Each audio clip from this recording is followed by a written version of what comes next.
Tuhan, kita buka sama-sama ayatnya di Yohanes pasal 5, diberi judul Kalahkan Mentalitas Korban.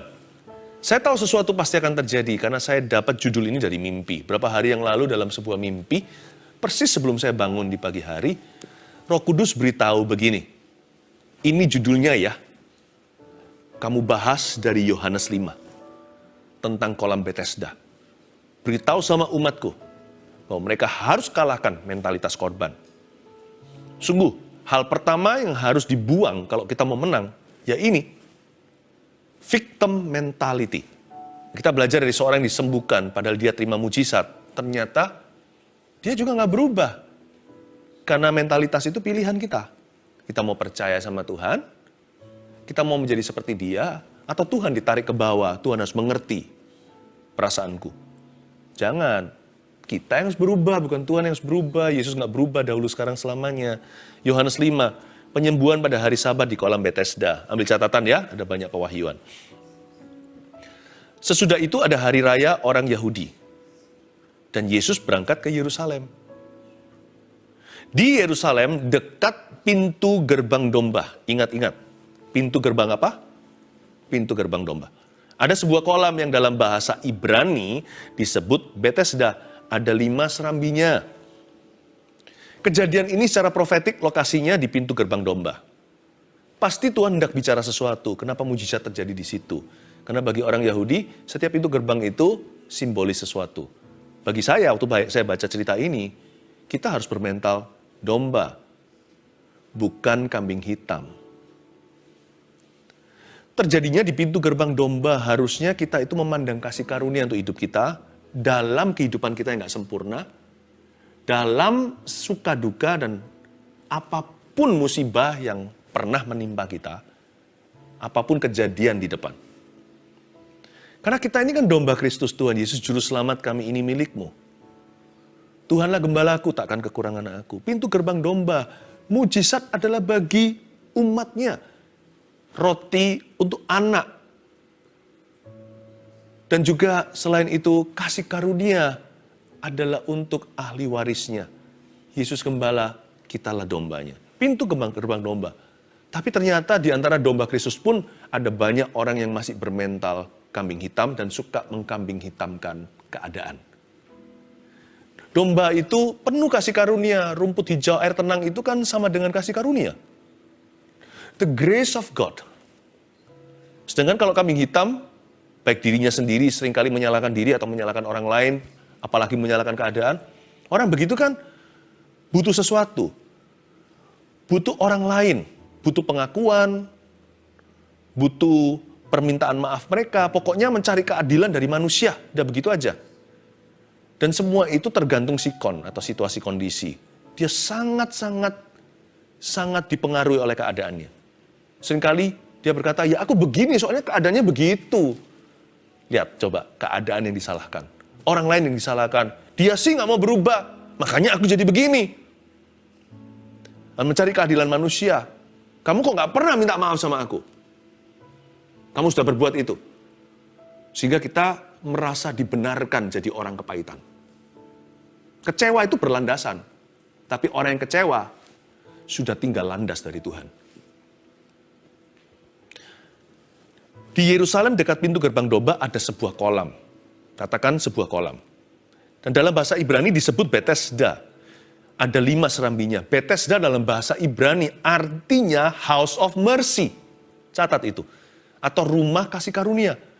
Tapi nanti orang yang disembuhkan di sini itu mujizatnya luar biasa. Tapi orang ini salah orientasinya. Hidupnya berpusat pada orang lain. Orang ini selalu at someone's mercy. Bukannya dia melihat the mercy of Jesus, kasih karunia Tuhan Yesus, kasih karunia Bapa, dia selalu butuh belas kasihan orang lain.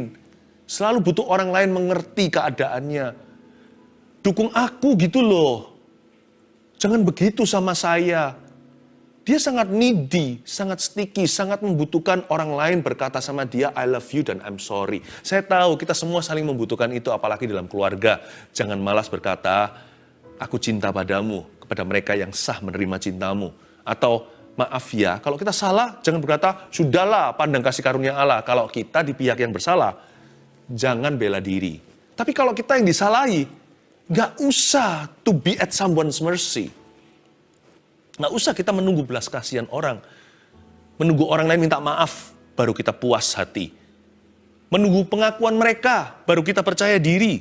Ngapain sih? Bethesda itu artinya the mercy of God, not the mercy of man. Ada suatu mujizat terjadi di situ. Dan segera saya masuk kepada 3 poin sederhana yang Anda bisa bawa seumur hidupmu. Ayat 2, ayat 3.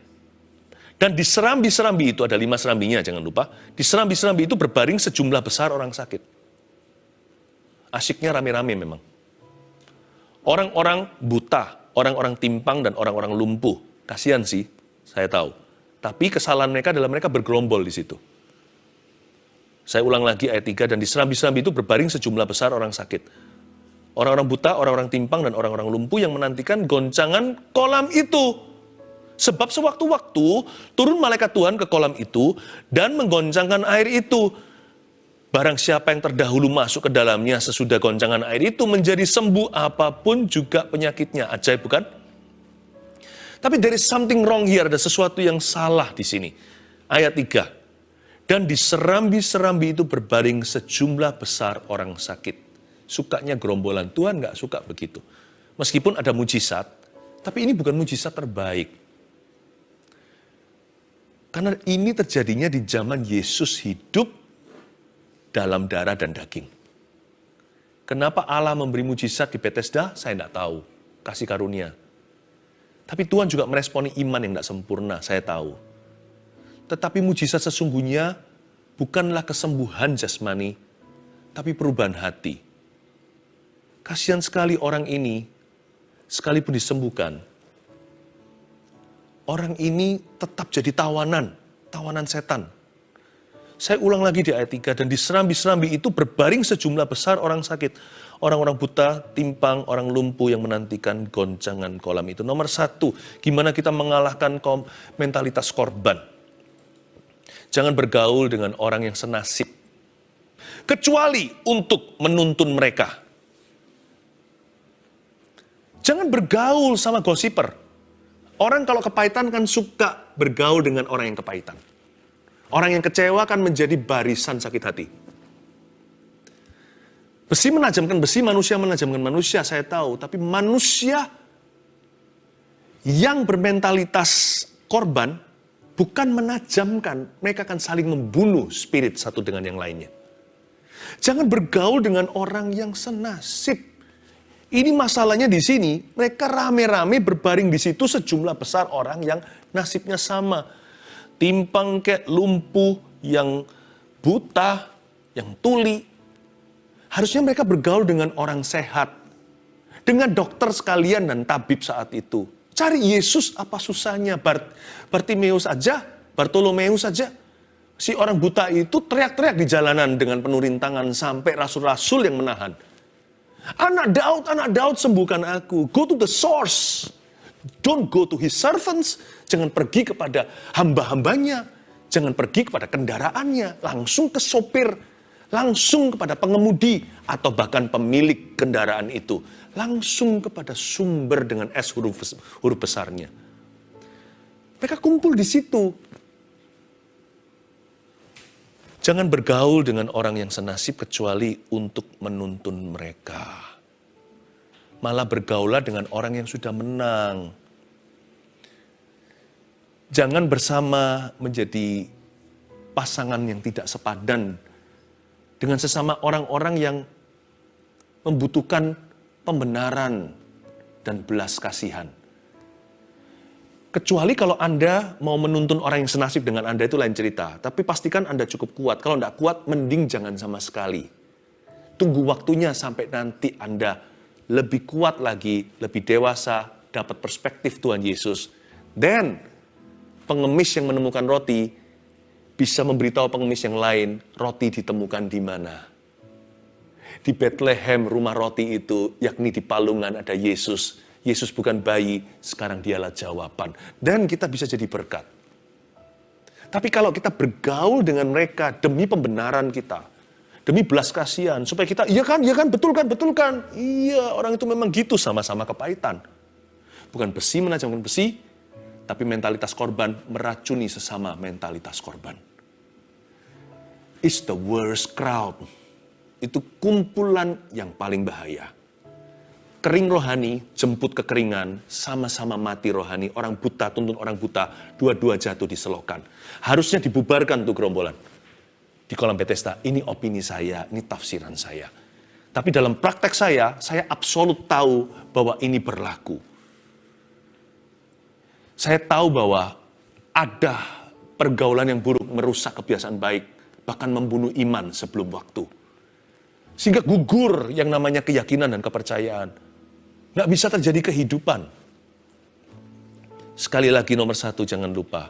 Bergaulah dengan orang yang sudah menang. Kami juga selalu berusaha untuk mengemas acara saat teduh ini. Untuk secara nggak langsung kita bergaul dalam kemenangan Kristus, dalam hadiratnya, dalam firman yang membangun. Supaya jikalau Anda kesepian sekarang di rumah, Anda bisa bergaul dengan kami. Kami pun bergaul dengan Anda. Kami bukanlah sang pemenang dengan P huruf besar, Kristuslah yang telah menang atas maut. Tapi mari kita besi menajamkan besi, Anda menajamkan saya menajamkan Anda, kita saling menajamkan dalam Tuhan. Saya rasa obrolan seperti ini bukan hanya healthy, sehat, tapi juga berguna. Bukan hanya berguna, ada kuasa. I think this is the best crowd to be in the presence of God together. Untuk berada dalam hadirat Tuhan bersama-sama. Jauhi kumpulan yang menjatuhkan. Lihat berikutnya ayat 4. Sebab sewaktu-waktu turun malaikat Tuhan ke kolam itu dan menggoncangkan air itu. Ada stirring. Diaduk-aduk kolam itu. Caranya Tuhan membuat mujizat di Bethesda. Betul-betul kasih karunia. Mereka tidak layak terima mujizat demikian. Ini adalah pernyataan. Gak pernah terdengar yang beginian lagi. Saya pernah ke Israel melihat kolam Bethesda itu udah kering, udah dari jauh, udah dikasih line tidak boleh kita melewati batas. Di bawah sekali tidak ada airnya. Nggak ada kuasa di situ.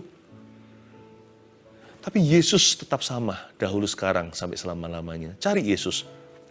Sewaktu-waktu malaikat Tuhan itu ke kolam dan menggoncangkan air itu ada stirring. Ada diaduk airnya. Barang siapa yang terdahulu masuk ke dalamnya, sesudah goncangan air itu menjadi sembuh. Jadi Tuhan tetap menuntut respon. Orang-orang itu yang terlebih dahulu meresponi dan masuk ke dalam kolam itu apapun sakitnya, menjadi sembuh. Yang kedua, cara kita mengalahkan mentalitas korban di dalam diri kita. Merasa malang, merasa paling kasihan. Aku ini korban keadaan, korban manusia, korban laki-laki, korban pacarku, korban suamiku, korban istriku, korban anakku, dan sebagainya. Korban pokoknya. Yang dua, poin kedua, turuti dorongan iman yang timbul dari firman. Jangan dengar perasaanmu yang bisa menyesatkan atau menipu. Karena salah satu cara iblis memberi tipu muslihat adalah lewat perasaan kita. Oleh karena itu orang benar harus hidup oleh imannya, bukan oleh perasaannya. Perasaan kita berharga kalau dituntut iman. Kita bisa peka. Peka karena Tuhan. Peka di dalam Tuhan. Peka untuk orang lain. Tapi kalau perasaan kita itu liar, kalau tidak ada kekang firman di dalamnya, bisa dipakai iblis untuk menghancurkan hidup kita. Karena itu selalu komitmen ini. Kalau kita mau mengalahkan semua negatif feeling di dalam diri kita, termasuk perasaan diri korban, selalu turuti, ini komitmen hati, turuti dorongan iman. Jangan turuti hawa nafsu dan negative thinking. Jangan turuti yang namanya perasaan pesimis. Jangan turuti apa yang melawan firman, apa yang melanggar firman-Nya. Turuti dorongan iman yang timbul dari firman. Iman timbul dari pendengaran firman. Firman Yesus Kristus, Roma 10:17. Ya. Itu dia. Makanya itu di ayat berikutnya kita lihat Tuhan memberi dia satu tempat bertumpu agar iman tumbuh di dalam hatinya. Dan tumbuh bukan karena kolam. Tumbuh karena kata Yesus. Ayat 5. Di situ ada seorang yang sudah 38 tahun lamanya sakit. Ini mujizatnya tak tersangkali. 38 years lumpuh, 38 tahun. Mungkin seumur hidup, mungkin pria ini usianya 38. Ketika Yesus melihat orang itu berbaring di situ, dan karena ia tahu bahwa ia telah lama dalam keadaan itu, garis bawahi berikutnya, berkatalah ia dengan I huruf besar, yaitu Yesus sendiri, berkatalah ia kepadanya, ada firman, maukah engkau sembuh? Tuhan gak pakai basa-basi, langsung straight to the point, dia berbicara lurus dan berkata kepada pria yang malang itu, maukah kamu sembuh? Jawabannya harusnya gampang kan? Mau Tuhan. Kalau Tuhan tanya, simple saja. Maunya apa? Si orang buta itu ditanya, maumu apa? Mau melihat ya Tuhan. Tapi kuncinya di sini, berkatalah ia kepadanya, berkatalah Yesus kepadanya. Saya katakan tadi apa? Turuti dorongan iman. Jangan turuti pikiranmu sendiri yang terkutuk, pikiran saya yang pesimis itu. Jangan turuti perasaan kita yang rumit. Turuti saja firman. Dan bagaimana kita tahu kalau firman itu berbicara pada kita, kalau tiba-tiba kita ada iman untuk itu. Turuti dorongan iman yang timbul dari firman. Berarti firman itu bukan hanya tertulis di Alkitab. Kalau ada dorongan di hati, berarti spirit atau roh kita mendengarkan Tuhan bicara itu dalam hidup kita. Turuti dorongan iman yang timbul dari firman. Fokusnya pada berkatalah ia kepadanya. Yesus berkata apa kepadamu? Jangan kita yang cerewet melulu, kita beritahu Tuhan ini perasaanku. Ya bolehlah curhat dengan Tuhan. Tapi isilah sebagai besar doamu itu. Sebaliknya, biar Tuhan yang berbicara kepada Anda itu jauh lebih berguna. Kalau kita yang banyak bicara, nggak timbul iman. Karena iman tidak timbul dari pendengaran firmanmu. Atau perkataanmu dan perkataanku. Tapi kalau kita bisa setelah curhat dengan Tuhan, kita buka kuping berdua. Dua kuping telinga. Lebih banyak mendengar daripada berbicara. Curhat itu perlu untuk hati ke hati. Tapi setelah itu telinga harus terbuka. Tuhan speak into my life. Perasaan Anda berkata, kamu korban, kamu korban. Kita selalu merasa tertuduh. Bukan tertuduh, kita merasa kasihan. Aku ini gak harusnya begini, tapi karena. Tapi waktu Tuhan berbicara, Tuhan tidak gubris itu. Tuhan tidak ladeni perasaanmu. Tuhan mengerti, memahami perasaan Anda waktu Anda curhat. Makanya kita bisa menangis dalam hadirat Tuhan. Karena terharu, karena diangkat beban. Tapi lihat ya, ujung daripada berjumpa Kristus tidak mungkin hanya berhenti sampai kepada perasaan kita, bebannya diangkat. Pasti Tuhan memberi kita janji. Tuhan memberi kita persepsi. Tuhan mengubah paradigma kita. Tidak pernah orang ketemu Tuhan saat teduh contohnya. Keluar dari ruangan saat teduhnya, dia orang yang sama. Berarti belum ketemu Tuhan. Mungkin kita nggak melihat Tuhan, saya ngerti. Nggak perlu kita punya pengalaman khusus sensasional. Tapi kalau kita berjumpa dengan Kristus, hati ke hati, ujungnya dia ubahkan. Kita bisa curhat awal mulanya. Ujungnya Tuhan berbicara pada kita, izinkan. Kuncinya terletak pada berkatalah ia kepadanya, si lumpuh itu. Turuti Tuhan Yesus. Seringkali Tuhan tidak ladeni loh. Saya beritahu dulu di depan. Kita bisa ngomong banyak hal, paling Tuhan peluk dan berkata, iya, cup, anak aku sayang padamu. Tapi ketika Tuhan buka mulut dan berbicara kepadamu, kita naik level langsung, di-upgrade perasaan kita. Pikiran kita jadi, waktu kita menoleh ke belakang atau lihat ke bawah, aduh, sebelum aku dibawa masuk ke hadirat Allah lebih dalam lagi, membaca dan merenungkan firman-Nya, aduh, tumpul sekali ya tadi pikiranku. Betapa dangkalnya paradigma saya. Tuhan upgrade kita. Itu yang kita turuti. Jangan ladeni perasaan, ladeni firman. Di situ timbul iman yang mengubahkan. Mujizatmu dari situ. Ayat 6 tadi sudah, kita lihat ayat 7. Sayang sekali, jawaban pria ini begini. Jawab orang sakit itu kepadanya, Tuhan. Jadi dia tahu dong, itu Tuhan. Dia tahu dong, itu lebih pangkat dari kolam itu. Dialah penyebab kolam tersebut. Tuhan, tidak ada orang yang menurunkan aku ke dalam kolam itu. Apabila airnya mulai goncang, dan sementara aku menuju kolam itu, orang lain sudah turun mendahului aku. Lihat, apa yang salah di ayat 7? Pertama dia sebut Tuhan. Tapi dia tidak naik ke levelnya. Dia tarik Tuhan ke level bawah. You harus turuti cara yang ku mengerti. Ini duniaku. Jawablah kebutuhanku. Tuhan mau upgrade imannya. Tapi dia masih berkutat pada dirinya. Nggak hanya berkutat pada dirinya seputar kolam, dia tuduh orang lain juga. Lihat kalau mereka semua turun, egois itu teman-teman. Dan berapa tahun aku di sini, bahkan puluhan tahun mungkin. Orang lain selalu turun mendahului saya. Mereka tidak setia kawan, mereka khianati aku. Tadi udah janji kalau ada apa-apa kita nyemplung bersama. Atau sana gendong dulu. Aku ini lumpuh, aku bisa dengar dan lihat. Orang buta aja sekali dia ketabrak sana. Lain hari dia mungkin tersandung batu. Tapi suatu hari dia pasti nggak sengaja kecemplung situ. Karena orang buta bisa lari. Aku tahu orang tuli nggak bisa dengarkan goncangan kolam itu. Orang buta nggak bisa melihat apa-apa. Tapi ketika dia dengar sesuatu, dia lari ke situ. Saya mendengar, melihat, tapi saya nggak bisa berdiri.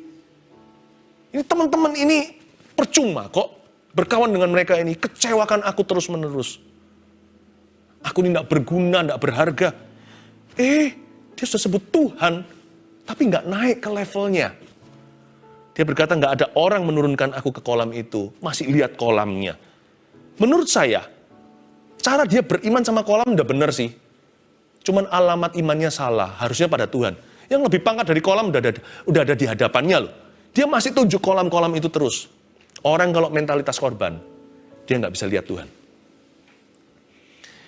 Dia hanya bisa lihat cara, metode, apa yang terjadi. Dia nggak pernah bisa terbang lebih tinggi. Karena dia merasa keadaannya itu yang bertanggung jawab atas kondisinya. Dia begini kan karena orang lain. Orang seperti ini tidak bisa diberkati.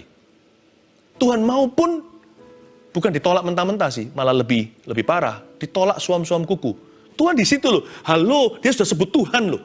Bukan berarti dia buta, dia tahu. Tapi setelah itu, dia berkata, kolam itu orang lain loh. Tidak pernah gendong aku ke sana. Bocai orang-orang ini. Itu ya kira-kira kalau orang Hokkien berkata, percuma. With friends like this, who needs enemies?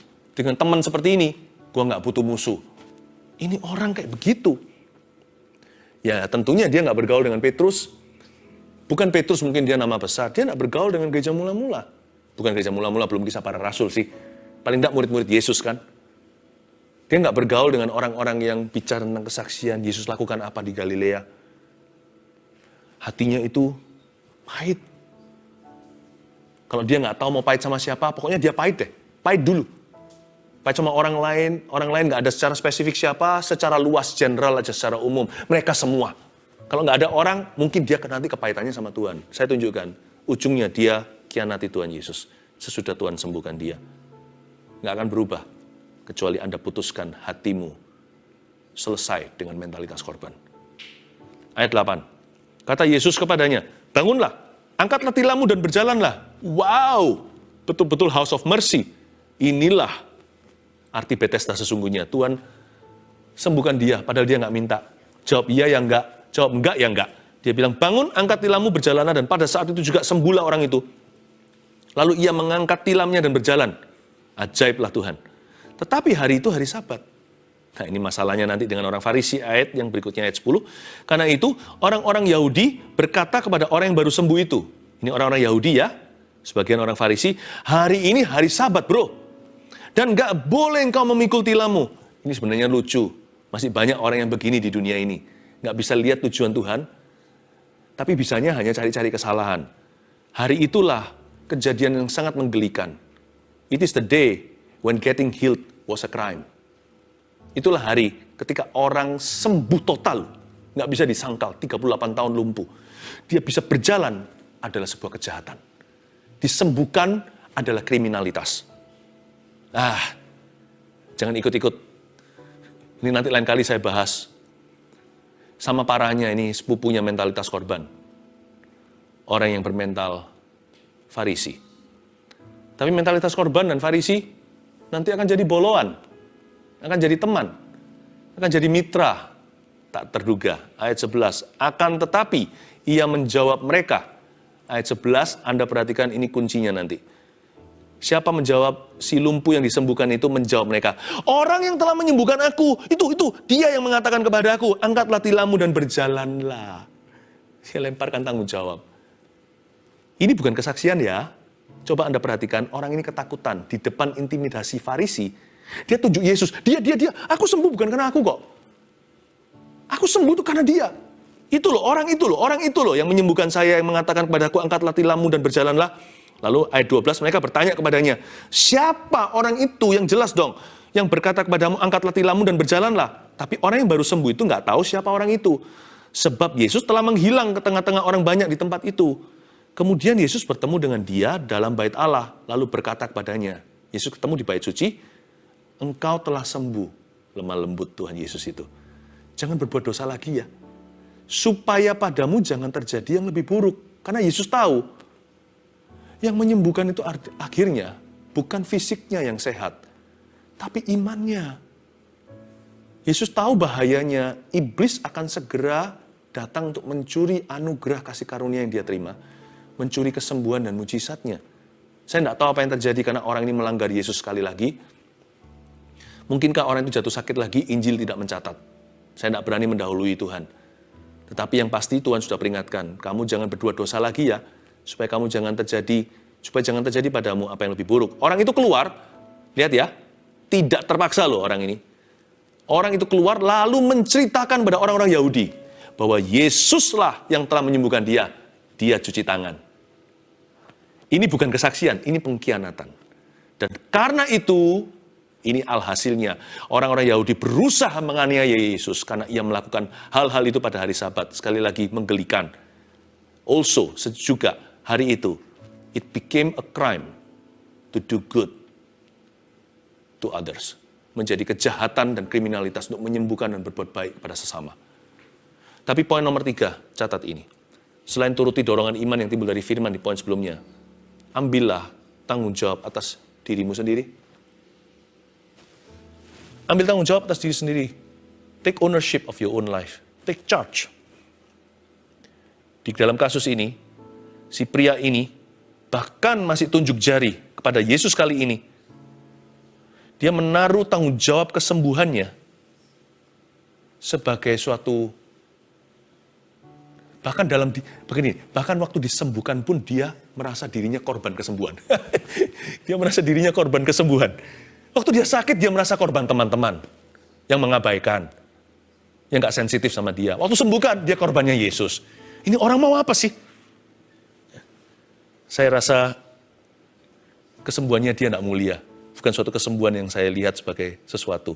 Yesusnya mulia. Oh, Yesus maha mulia. Tapi orang ini, buat apa disembuhkan kalau begini? Kalahkan mentalitas korban. Makanya orang kalau mentalitas korban diberkati seberapapun, diberkati sebanyak apapun, dia nggak pernah puas.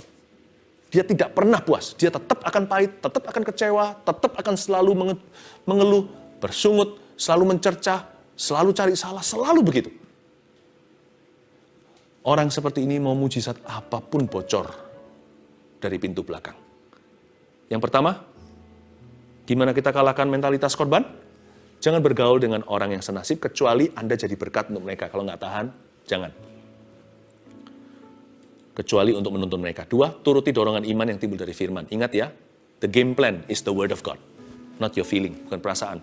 Game plan-nya adalah firman Tuhan. 3, ambil tanggung jawab atas hidupmu sendiri. Take charge atas dirimu. Dan saya percaya Tuhan mau memberkati setiap orang yang mendengarkan firman ini. Mari kita buang jauh-jauh mentalitas yang busuk ini. Kita gantikan dengan mentalitas yang baru. Dan Tuhan jadikan kita indah menurut pandangannya. Haleluya. Jadikan aku